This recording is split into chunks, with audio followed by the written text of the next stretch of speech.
This is Clarity Empress, the Empress of Clarity, here to bring you a collective energy reading. I hope everybody is doing well. Please like, share, and subscribe to the channel. Comment in the comment section. Let me know if the reading resonates with you. Hmm.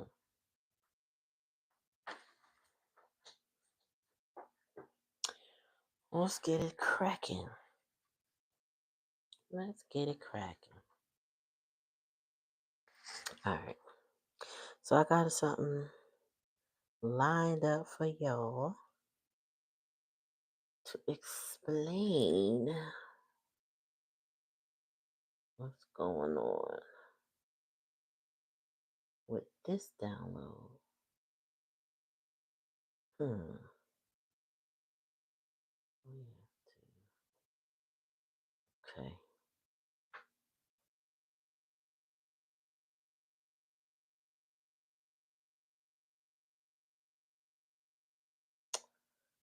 All right. So again, let me just rehash my spiel. Welcome to the channel. Comment in the comment section. Oh, and make sure you ring that bell every time, so that way you're notified every time I come on. You know, every time I skip a day, I forget what I'm supposed to say.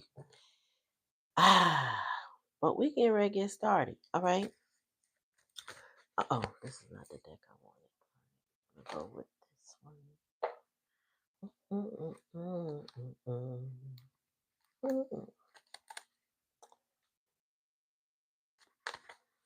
Yeah, so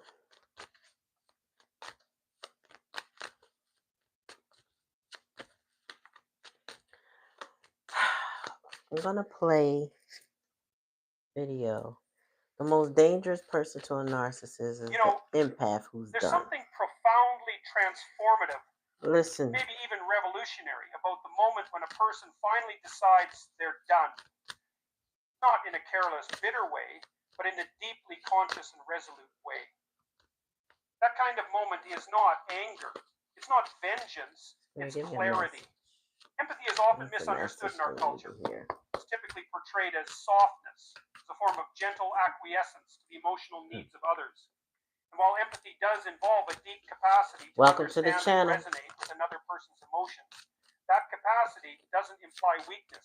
In fact, true empathy is one of the most powerful traits a human being can possess, because it requires courage, discipline, and extraordinary self-awareness.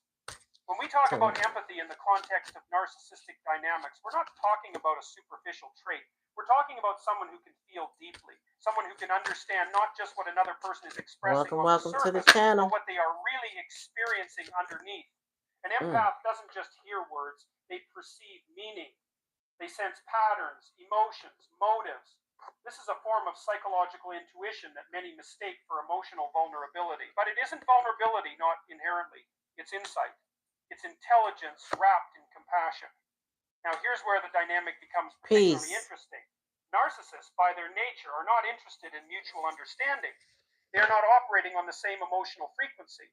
Their world is constructed around control, attention, and ego preservation. To them, all right, pausing just to add more context if you weren't here at the very beginning. So you're done. You're done. You're over it. You're not reacting. You don't have a reaction. It's not a reacting or being quiet for the sake of being quiet. It's just there's nothing to say. There's nothing to do. You're not carrying on. You don't have it anymore. That's what I'm getting. You don't have it to give. All your F's that you had to give are flushed down the toilet. Like it just don't exist no more. Okay? So this is what a narcissist nightmare looks like. When you don't have any more F's to give, like not a piece of one, not a formation, not an E, not an A, B, C, D, or F. You just don't have it to give no more. And they were counting on you giving. Okay. They were counting on you giving, and you're just fresh out. Okay. You were fresh out. So take it how it resonate, y'all. I'm gonna play this. This is a let me just pay homage to the channel. The most dangerous. What is this channel? Oh, I can't see it. Empowered Nation. I think is what it's called. I think it's called with Empowered Nation. If you're interested in that channel, okay. But I'm gonna play. The title of this is the most dangerous person to a narcissist is an empath who's done. Okay, we done. You know what I'm saying? We done. The empath is not a person. They're a resource, a mirror, a tool that reflects back the validation the narcissist craves. So when an empath enters their life, it feels like a perfect match on the surface. The narcissist thrives on admiration, and the empath is naturally inclined to give support, to nurture, to understand. But underneath this dynamic lies a dangerous imbalance. Empathy without boundaries becomes self destruction, and that's where the distinction lies. An empath who has not yet awakened to their own power, to their own right to say no, becomes easy prey to narcissistic manipulation. Their compassion gets weaponized against them. Their desire to help becomes a leash around their soul. They start to doubt themselves. They begin to internalize the narcissist narrative. You're too sensitive. You're overreacting. You're imagining things. This gaslighting corrodes the empath's sense of reality. They try harder. They give more. They sacrifice themselves to preserve the illusion of connection. But here's the truth that changes everything. Empathy is only powerful when it is conscious, when it is aware of its own worth, when it is no longer operating on autopilot trying to earn love or fix the unfixable. That is when empathy transforms from passive sensitivity into active strength. It becomes selective, discerning, intentional, and that's what makes it dangerous to the narcissist. Because a self aware empath begins to see through the narcissist game. They stop reacting emotionally to every manipulation. They stop explaining themselves, justifying themselves, defending their reality. They stop carrying the guilt that was never theirs. And most importantly, they stop trying to save someone who does not want to be saved. They realize that compassion does not mean martyrdom, that love without respect is not love, it's servitude. And they begin to redirect that empathy inward toward themselves.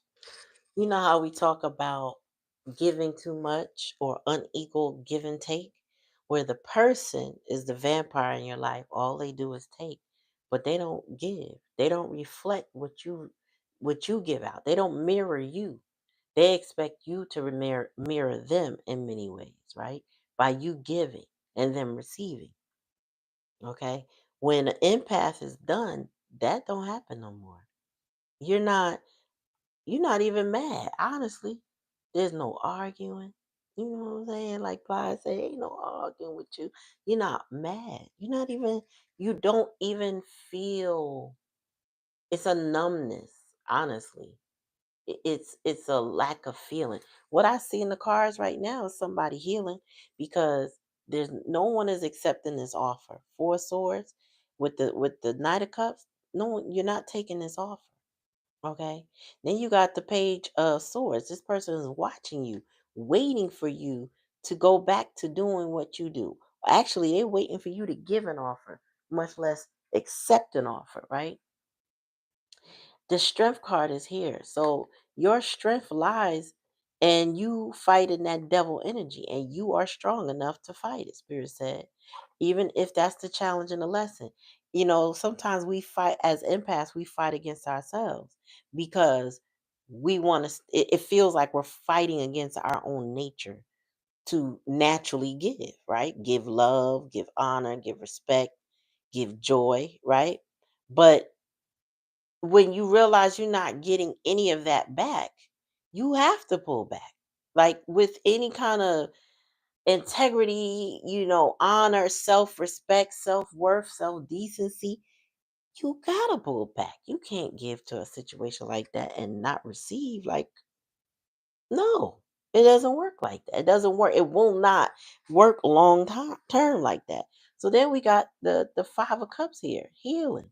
Two cups still stand, meaning you still listen. This person, whoever that is to you, has taught you lessons that no one else could teach you. Just like you taught them lessons, no one else could teach them. And their karmics are teaching them lessons you couldn't teach them. You get what I'm saying? Like we all are brought into each other's lives to show up and show out and mirror what it is that they are lacking, you are lacking, this person is lacking. And but the goal is to learn what it is, right? Now, if they were about the business of you, this wouldn't be painful. This relationship would be That is balanced. the moment when everything changes. Sorry. When The relationship would be balanced. Um you know what I mean? There would be less, there wouldn't be any challenge, no need for triggers, all of that, right? You wouldn't have the need to pull your power back. Now you have to win yourself. You know what I'm saying? You got to win yourself back from immature energy. Nine of wands. You've been through a lot. They put you through a lot. They put you through so much. And then this is you walking away from this devil energy without argument, without fuss, without explanations, without pleading, without trying any, like one more time. No, you're not. You're not. You're just not. You're over it. Spirit said you're strong enough to do it. Let's continue to listen. empathy evolves from reactive caregiving into empowered sovereignty. And that shift is terrifying to the narcissist.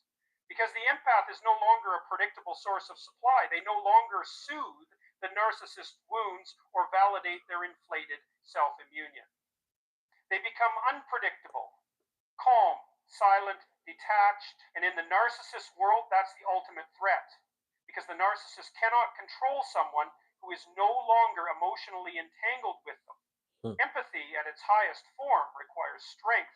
It requires the strength to feel everything without losing yourself in the process, to see clearly without denying the truth, to care deeply without surrendering your boundaries. This kind of empathy is forged in fire. It's earned through pain. It doesn't come from naivety or passivity. It Mm. comes from walking through the dark night of emotional abuse and coming out the other side with your identity intact. Narcissists operate from a fundamentally different psychological framework than most people understand. At their core, they are driven not by logic or reason, but by emotional manipulation and control. They create a world in which they are the center, the authority, and the victim all at once.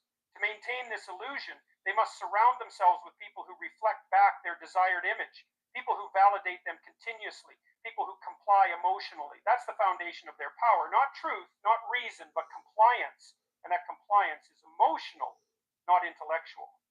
You cannot argue with a narcissist and win Hmm. because the argument is never really about the topic at hand. It's about control. It's about shifting blame, about distorting reality to maintain their sense of superiority or victimhood. First of all, if they get you in an argument, they already won. If you feel the need to go back and forth with them, they already won.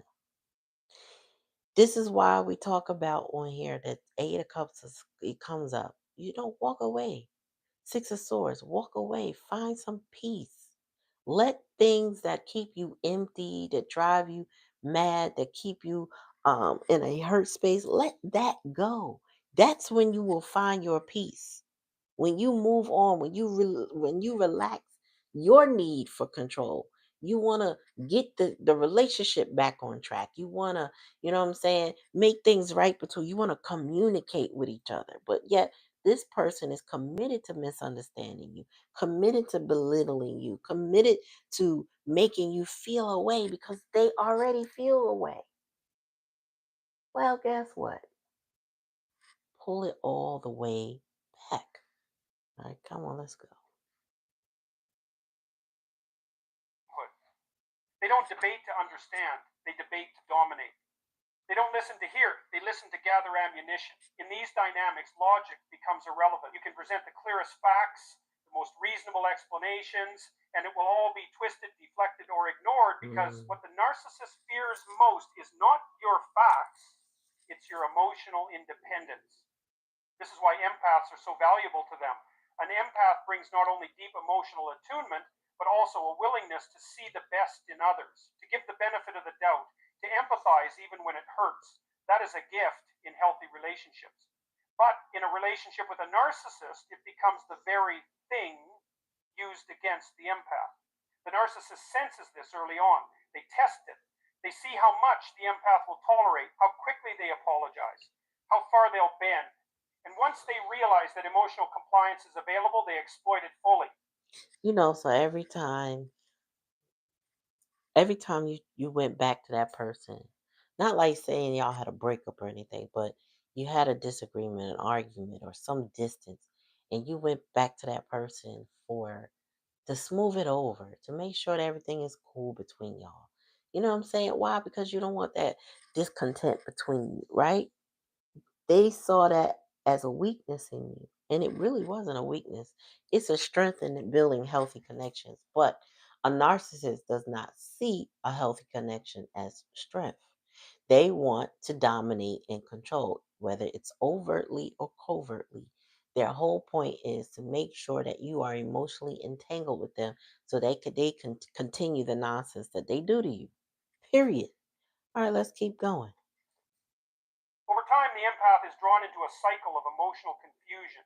They find themselves defending actions they never took, apologizing for reactions they never had. Like, share, and subscribe. Make sure you ring that bell. That way you're notified every time I come on. In this channel, we break down tarot, oracle, psychological concerns, issues, and sometimes hot topics. And questioning their own memories. They begin to doubt their instincts, their perceptions, even their identity. This erosion of self is not accidental, it is the narcissist's unspoken strategy. The more emotionally unstable and uncertain the empath becomes, the more power the narcissist has. It's not about logic, never was. It's about keeping the empath emotionally entangled, perpetually off balance. That's the key. Narcissists do not want to resolve conflict. They want to perpetuate it, not openly, but covertly. They want just enough chaos to keep the empath reactive, Hmm. emotionally invested, and constantly trying to fix things.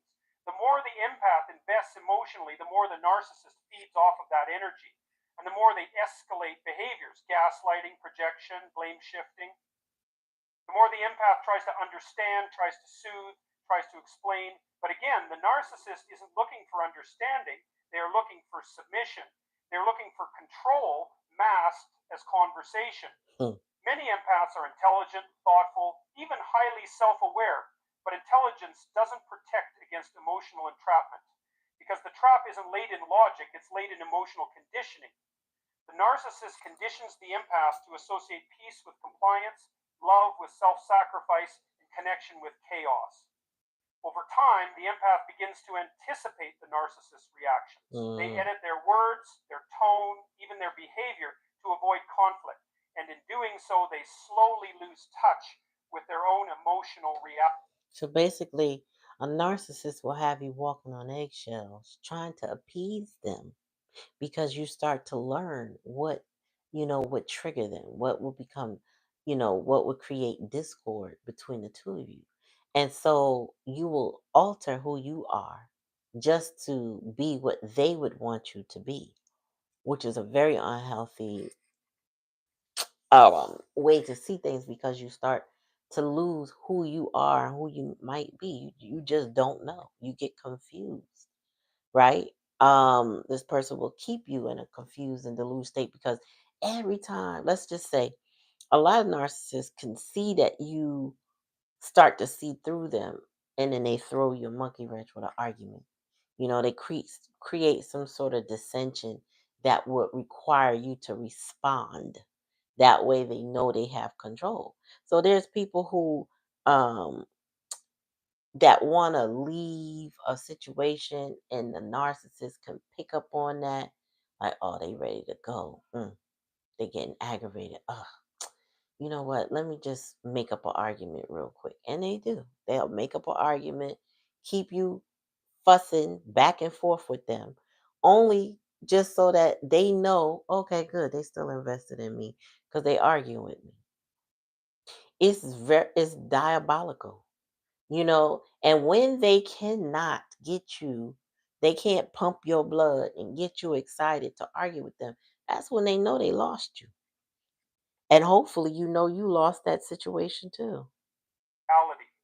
The narcissist has succeeded not by winning an argument, but by creating a world where the empath doubts their right to feel what they feel.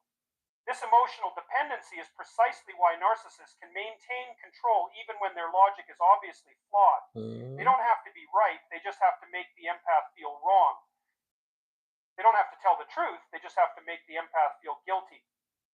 The moment the empath accepts the role of emotional caretaker in a one sided relationship, the narcissist has all the power they need. Because they're not relying on truth, they're relying on emotional reflexes, on guilt, on hope, on fear. The only way to break this cycle is not through explanation, not through confrontation, not even through evidence. It's through emotional detachment.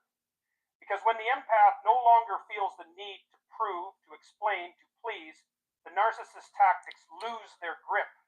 That is the point at which the game begins to fall apart. The narcissist cannot survive in an emotionally neutral environment. They cannot manipulate a person who is no longer reacting. They cannot dominate someone who no longer internalizes their chaos. Mhm. Boundaries are often misunderstood, especially by those who have spent their lives prioritizing the emotions and needs of others. For an empath, the idea of setting a boundary can initially feel like a betrayal of their core values compassion, openness, and connection. But in reality, boundaries are not walls that keep people out. They are the lines that define where the self begins and ends. And for an empath, learning to draw those lines is the beginning of awakening to their true power. In relationships with narcissists, boundaries are the first thing to be tested, pushed, and ultimately violated. Narcissists operate through entitlement. They believe they are owed attention, validation, admiration, and control over how others perceive them. When an empath enters the picture, they are often met with charm, affection, and an illusion of emotional intimacy. The narcissist quickly identifies the empath's natural tendencies to care deeply, to listen, and to avoid conflict. These traits are then exploited to slowly dismantle the empath's sense of personal space and identity. The erosion of boundaries in this dynamic is often subtle. It doesn't begin with overt abuse, it begins with small compromises, ignoring a red flag, excusing a cruel comment, allowing a bit of disrespect because they're just having a bad day. The empath rationalizes these moments because they believe in growth, in a second chances, in understanding the pain of others, but each concession becomes a step away from the self. Over time, the empath finds themselves making excuses for the narcissist's behavior, prioritizing their moods and sacrificing their own needs to maintain peace. What makes this dynamic so damaging is that it masquerades as love. The narcissist frames the empath's resistance as selfishness, their boundaries as cruelty, their independence as betrayal. They condition the empath to feel guilty for asserting themselves. They twist boundaries into rejection. This emotional inversion keeps the empath stuck in a cycle of self doubt and overcompensation. The more they try to reestablish themselves, the more Come here. resistance they face. It becomes easier to surrender I than to fight worship for my clarity. plants. But awakening comes when the empath finally sees the cost of this surrender, when the exhaustion becomes unbearable, when the self betrayal becomes too loud to ignore. The empath begins to question not only the narcissist, but the entire framework of the relationship. They begin to ask new questions. What do I need? What do I feel? What is no longer acceptable to me? These questions mark the beginning of transformation because they are the foundation upon which boundaries are built. Setting boundaries is not a reaction to the narcissist, it is a declaration of self worth. It's the moment the empath stops defining themselves by what they give and starts recognizing who they are. A boundary is not about changing the narcissist's behavior, it's about choosing what you will no longer allow in your life. It's not about control, it's about clarity. Clarity about what serves you, what honors you, and what protects your peace. When an empath begins to set boundaries, the narcissist often reacts with fury, confusion, or manipulation. They are not used to resistance. They are not used to hearing no. That word threatens their illusion of control. It disrupts the emotional economy they've created, where the empath gives endlessly and they take without question. A boundary exposes this imbalance. It forces the narcissist to confront a reality they've spent their lives avoiding, that other people exist as separate, autonomous beings. This confrontation is uncomfortable, and the narcissist will often escalate their behavior to regain control. They may try to guilt trip the empath, play the victim, or suddenly shift to love bombing in an attempt to restore the previous dynamic. But once the empath has felt the strength of their own boundaries, something irreversible happens. They begin to see the pattern. They start to trust their instincts over the narcissist narrative.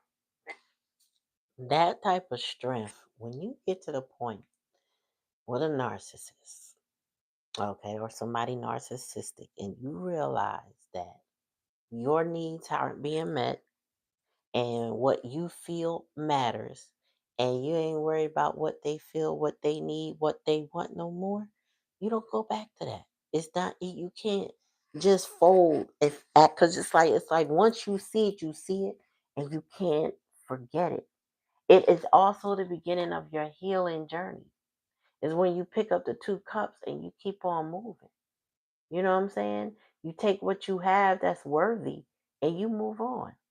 You got two cups because you have one to offer something and someone else. Not this person that was taking and knocked down your other three cups. That's why 5 cups are here. But you got 2 cups left.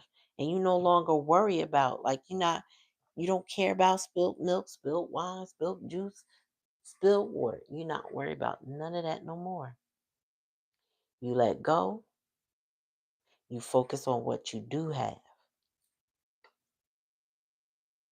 they no longer feel responsible for another person's emotional regulation. And most importantly, they realize they are allowed to take up space, to have needs, to say Hmm. no without explanation or Hmm. apology.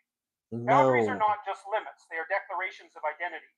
They are the architecture of self respect.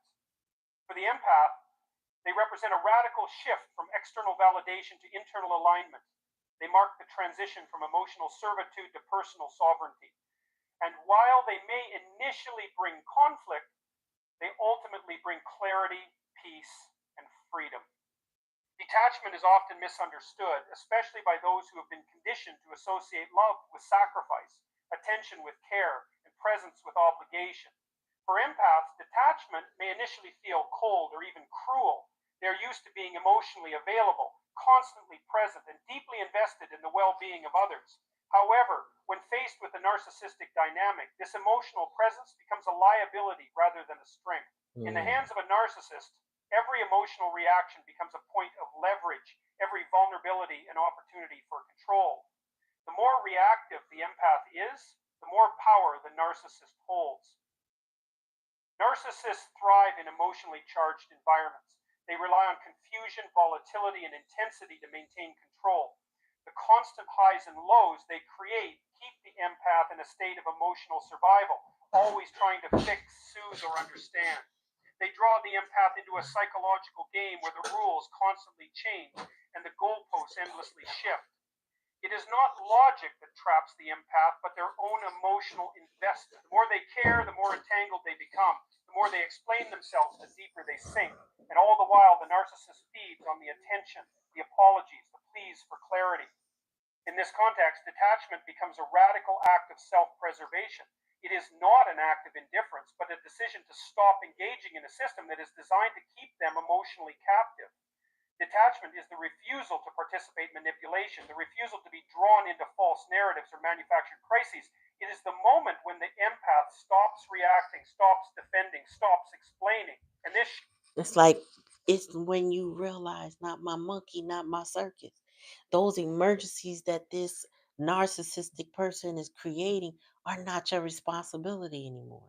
You regulating their emotions, trying to soothe them, trying to make them feel better about their life, about their situations or whatever. All the drama that they put themselves in, it's not your responsibility.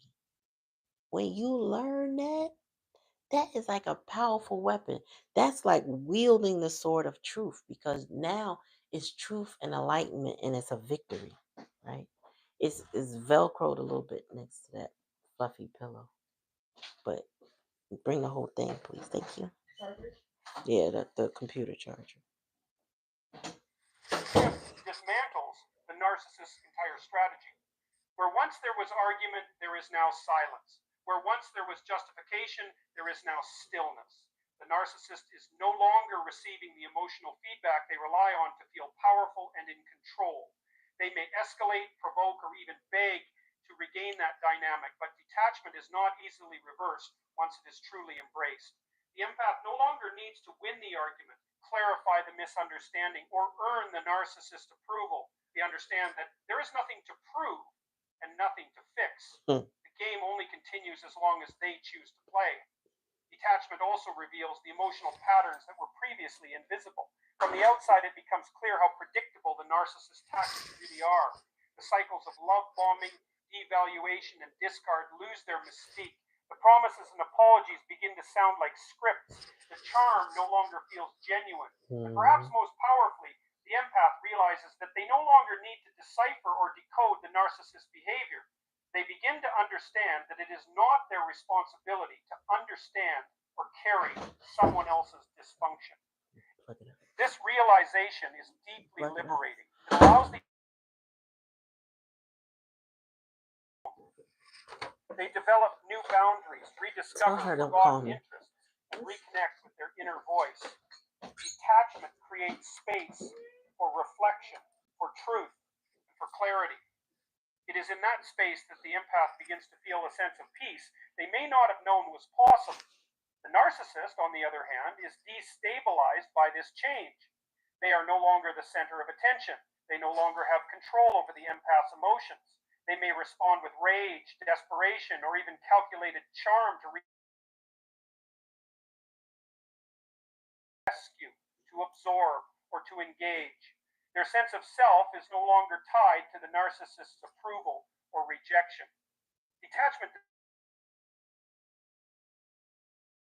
awareness that you can care about someone without sacrificing your well being.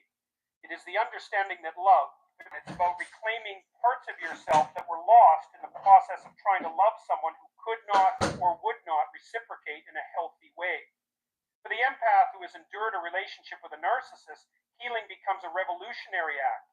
It is the gradual unraveling of all the false beliefs that were instilled through manipulation, emotional abuse, and psychological control. It's the slow, painful process of remembering who you were before your identity was shaped around another person's dysfunction.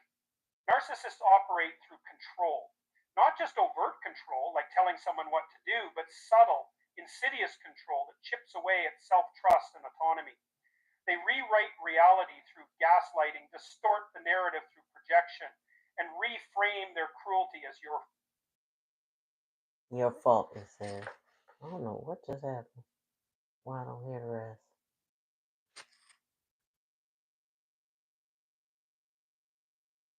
Alright, so I don't know why the sound is off all of a sudden. That must be the video. I don't know. PC musician. No, we're not doing that right now. No restart right now. Hold on. Hmm. Let's see. Let's try it again. around another person's dysfunction. Narcissists operate through control, not just overt control, like telling someone what to do, but subtle, insidious control that chips away at self trust and autonomy. They rewrite reality through gaslighting, distort the narrative through projection, and reframe their cruelty as your fault. Over time, the empath internalizes these distortions. They begin to question their own motives, doubt their memory, and suppress their emotions. They adapt to survive, often losing the ability to differentiate between love and obligation, kindness and compliance, compassion and codependence. But when the empath steps away from the relationship, physically or emotionally, the healing process begins to illuminate all that was hidden in plain sight. Mm. Patterns that once seemed confusing start to make sense. The cycles of abuse that were normalized begin to look grotesque in retrospect. The constant emotional exhaustion, the hypervigilance, the chronic guilt, it all starts to connect. The empath begins to see that the problem was never their love, but the lack of mutual respect and reciprocity. They realize that being emotionally generous in a one sided dynamic is not noble, it's self destructive. Listen, I will tell you, I will continue to tell you, I'll tell you all the time. If love is not reciprocate it, it is not love. That person loves what you do for them. They like it. Something about what you do feeds them, feeds their ego, feeds their, what I'm saying, validates them, all of that. But that is not love. They are not loving you back.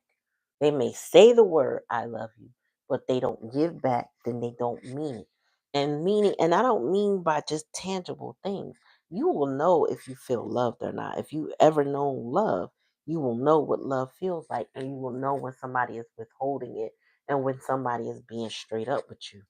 And if a person can't be straight up with you and they cannot feed that love back to you, reciprocate those actions, give you consideration.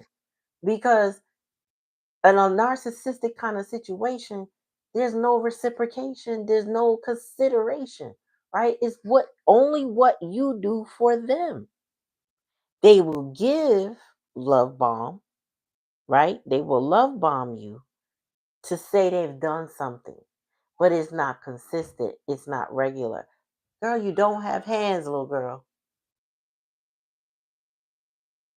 They will give to you in order to keep you giving more to them.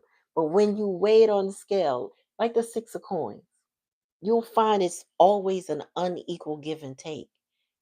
It is subtle, it's insidious, it's covert, but it's a real slick way of keeping somebody on the hook. Oh Lord, what just happened? Uh-oh. Yeah, my computer just did something. Healing breaks the narcissist's psychological The hold hell just because it happened? signifies a complete withdrawal from the game they were playing.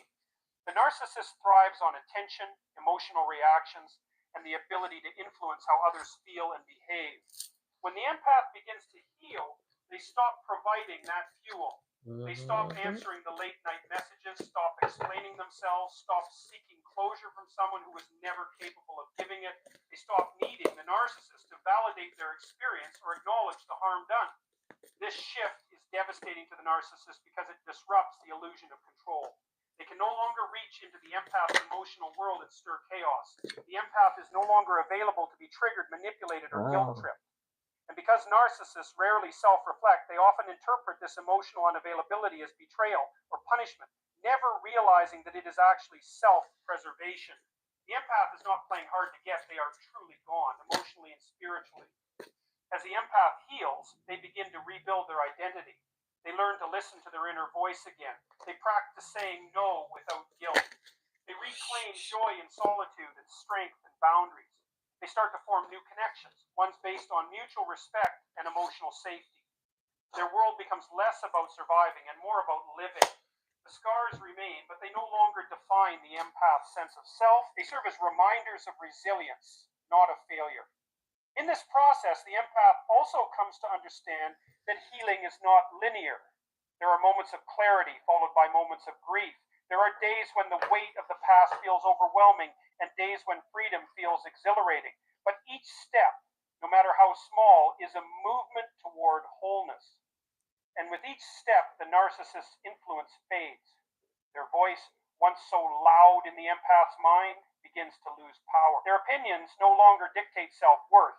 Their approval no longer feels necessary. Healing also brings about a new level of discernment. The empath becomes better equipped to recognize red flags, to trust their intuition, and to walk away from dynamics that feel familiar in unhealthy ways. They no longer mistake chaos for passion or manipulation for love. They learn to distinguish between emotional availability and emotional dependency. They choose peace over intensity, clarity over confusion, and self respect over temporary validation. This evolution is irreversible. Once the empath sees the truth, they cannot unsee it. Once they taste the strength of self trust, they cannot go back to self abandonment. The narcissist, who once held so much psychological influence, becomes just another person with no power over their emotions or identity. Healing transforms the empath from a source of supply into a sovereign being, someone who has reclaimed their autonomy, their voice, and their life. There comes a moment in every empath journey when the silence speaks louder than words, Mm-hmm. when the absence of reaction becomes the most powerful response.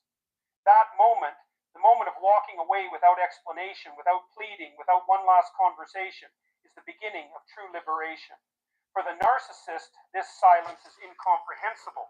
They are accustomed to chaos, to drama, to emotionally charged exits that leave the door open for re entry. They expect the Mm-hmm. empath to cry, to beg, to explain themselves one more time. Mm-hmm. But when the empath has truly had enough, there is no show, no final scene, only a quiet exit that carries more weight than any confrontation ever could. You're done. Narcissists operate within cycles, and those cycles are predictable.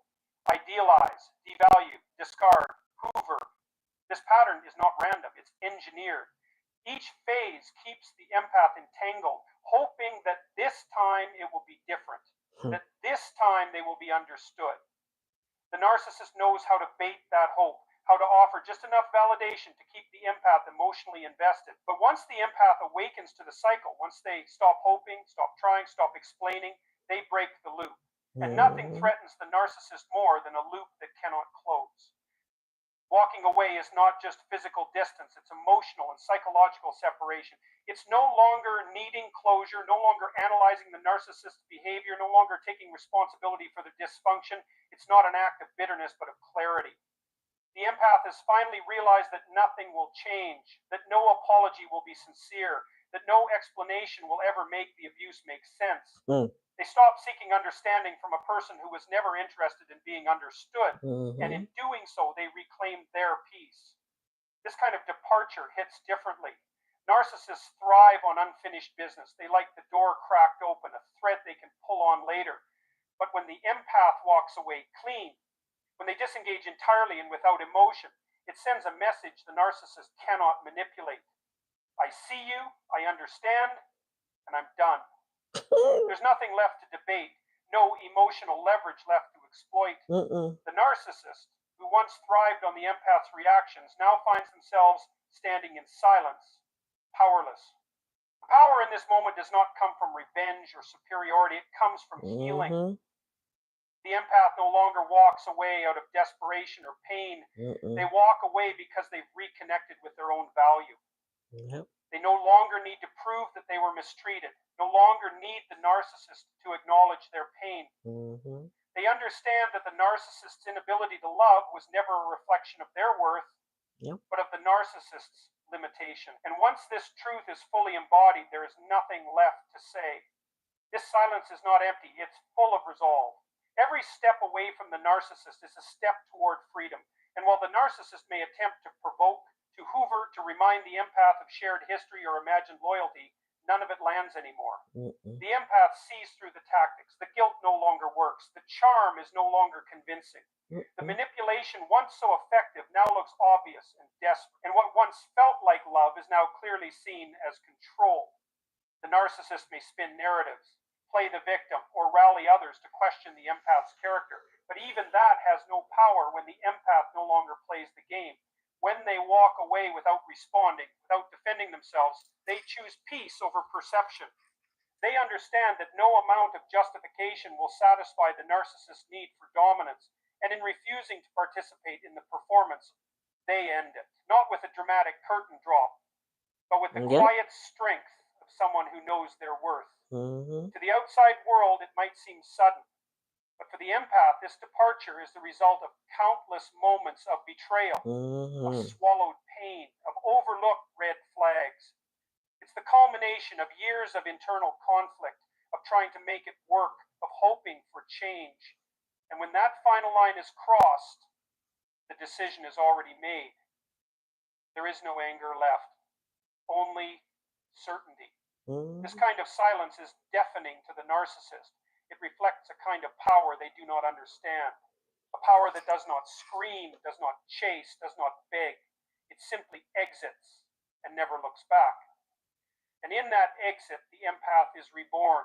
They are no longer the person who once endured, who once tolerated, who once explained. They are someone new, someone whole, someone free, someone who finally knows that walking away is not weakness, but the highest form of strength. You know, there's something profound. So I just had to play that whole thing because listen, It is the most profound strength you can muster to walk away from somebody you know that you love, right? Now, no matter what this person has done or what what has happened in the relationship, you can't hope anymore.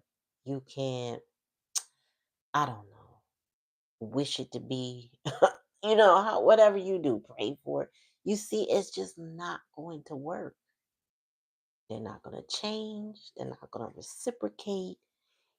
Their patterns are similar, and you see the loop. And the only thing you could do is exit the loop. You can't. Engaging in the loop is unhealthy.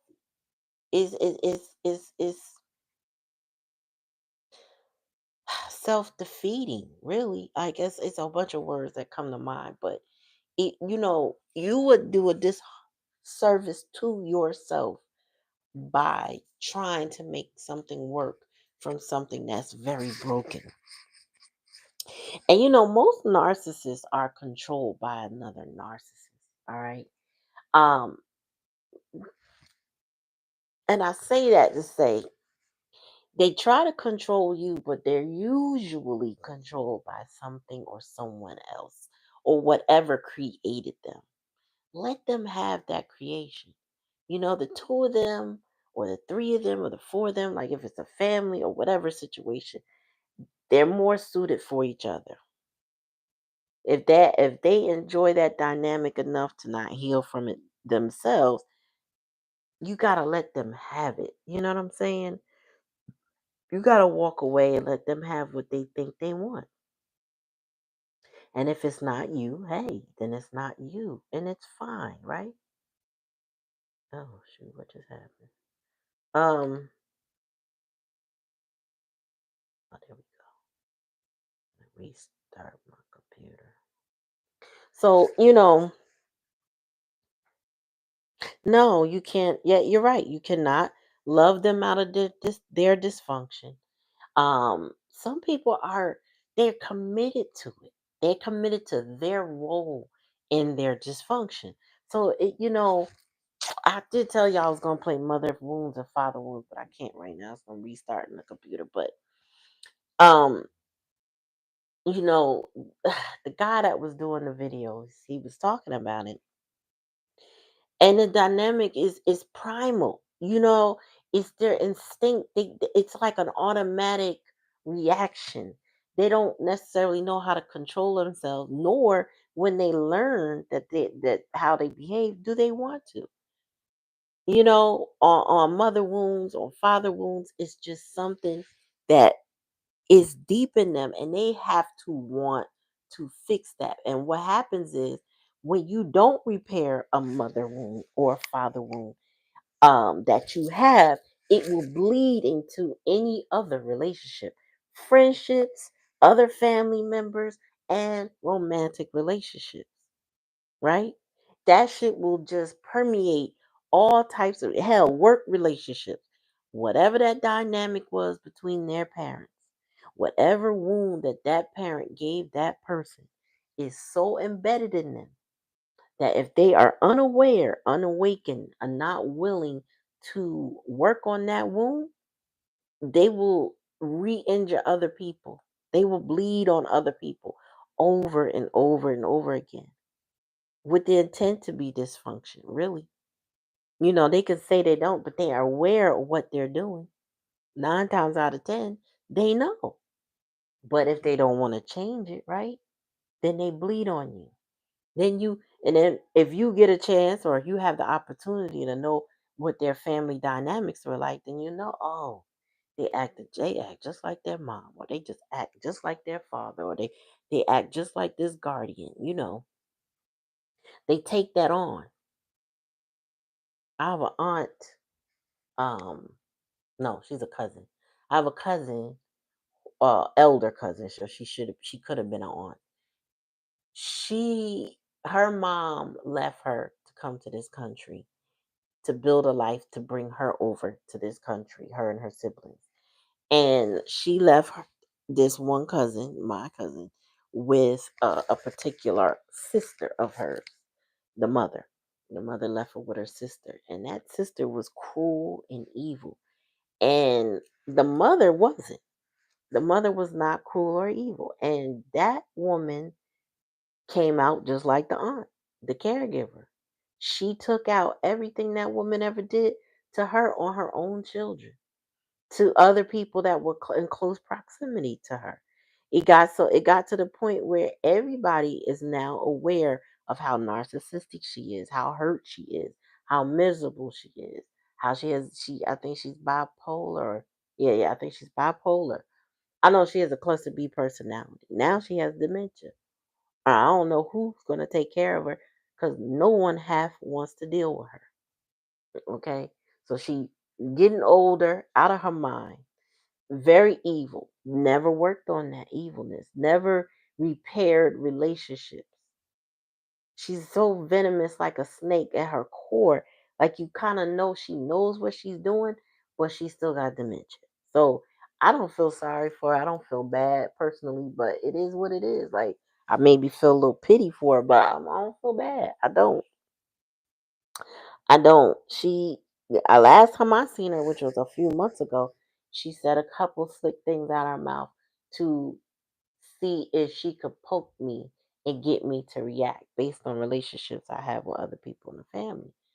And she was trying to, I don't know, she was trying to get me to say something, do something, whatever. I didn't give her any reaction. I didn't even check her on it. I just said, I don't know what you're talking about. I nothinged her. I had to, but she was trying to poke the bear with me, you know? And some people just do that. Now, I'm gonna tell you the cards I pulled during the reading. So we got a page of swords. There is a narcissist or narcissistic person, okay, that is watching your move, with the intent to see how they're going to play their next move. But let's consider the fact that this is a page. So they do act like a child, okay? This person is very childish, okay? Now we got elephant. This has been a long journey. So if you've been through this, it has felt like a very long time of dysfunction in your life, right? But it will leave you wiser in the end, Spirit said. There's fears, worries, and tense situations. This person still can cause havoc and mm, drama in your life, so to speak, if allowed. But the challenge, and I'm sorry, the hidden energy is happiness and well-being. You are more focused on having the happiness and well-being in your life, right? They're not able to impact that maybe the way they used to, the way they like to. They can't do it. And then we got temptation will test you. One of the feelings I got with the temptation was the temptation to cuss this person out, to be combative with them. That is the temptation. I don't get the temptation of going back to them, the temptation of, romanticizing any connection with them. I get the temptation would be to react because they feed off of your reaction.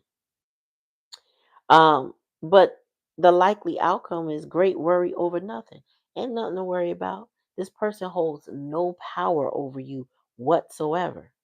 Spirit also says you have great friends with good advice because it says advice with friends with the dog barking.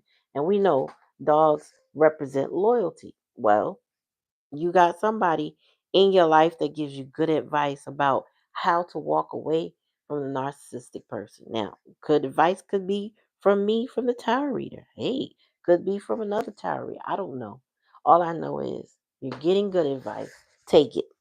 And if the advice is to let that situation go, that person go, all of that, just release yourself from it. Then do just that. Release yourself from it. It's worry over nothing. When you really think about that narcissistic person in your life, um, what's the worst they've ever done? They talk a good one, but what have they actually done? They make threats. Now, one could say there could be a threat made against them too, right? But Spirit is urging you to not even bother. Is to walk away, turn your back, and don't look back. Don't look back. Don't make a fuss. Don't even let them know that you left. Just leave. They'll know by your absence that you're gone and that you're not coming back, because what is there to come back to? You don't belong coming back. And I will say this because I'm not diagnosing any particular person, and I want you to be clear. There are narcissists and there are narcissistic people, which is the difference. People who have narcissistic tendencies that have unresolved things that they need to work on. Many believe that narcissism is a spiritual disease, like a demonic entity that has gotten to that person. It could be. That could be. However, a narcissistic person may be somebody who um picked up bad habits that they need to acknowledge, have that spiritual awakening, wake up, realize, and then work on. Then there's a narcissist that has no sense of empathy, care, or concern about anybody else's well-being but their own. Okay, they're not narcissistic, they are a narcissist. Very different individuals. You got to know the difference. And a narcissistic person um, who wants to change can. A narcissist, 9 times out of 10, will never change, right? The percentage of change is about, or not changing is about 99.9%, right? You always give a point because you never know, right? So I feel like you have had a long journey with somebody. And whoever that person is, um a narcissist could be your child. Does not have to be a romantic person. It could be your sibling. It could be a cousin. It could be any relative. It could be your boss at work. It could be a friend that you befriended from years and you just never could consider them the way that they truly present themselves, how they truly are. But now you're coming to understanding they don't mean you any good. They're not happy for you. You know what I'm saying? They love bomb you. They gaslight you. They just want you under their thumb and under control. This person may hoover you by watching what you do and making sure you know that they watch, even though even though you're not in communication with them. So, you know, Spirit said, great worry over nothing. This person, you can go ahead and nothing them and don't worry about it. You can go ahead and say no to them and don't worry about it. You could just block them and don't worry about it.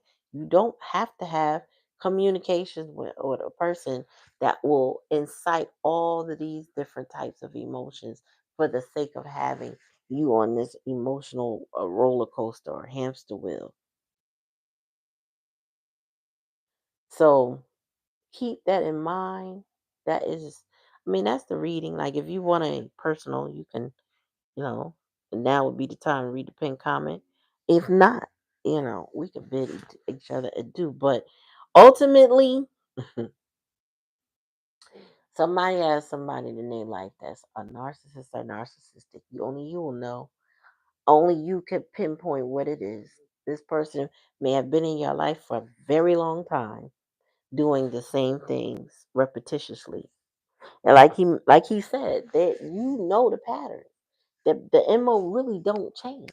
That's how you know they just threaten and fuss to get you back in line, to keep you back in that loop so y'all can keep doing the same thing. They want you in their insanity with them. They don't want to see you free. You know what I'm saying? They don't want to see you grow. They don't. This person is not going to relinquish control. If you give them a piece of control, they're going to pull you back in and do what they've been doing. So, no more paragraphs of explanations of why you did what you did, why you said what you said. Just close the door. Just lock it, block it, clock it. You know what I'm saying? Lock it, block it, and clock it. You see what it is. All right, y'all. Thanks for coming to the channel. Like, share, subscribe. Make sure you ring that bell so you're notified anytime I come on. In the meantime, peace, love, and soul. I'll probably be on tomorrow. Probably not. I don't know. Well, I'll see. I'll let you know by 9:30. Peace.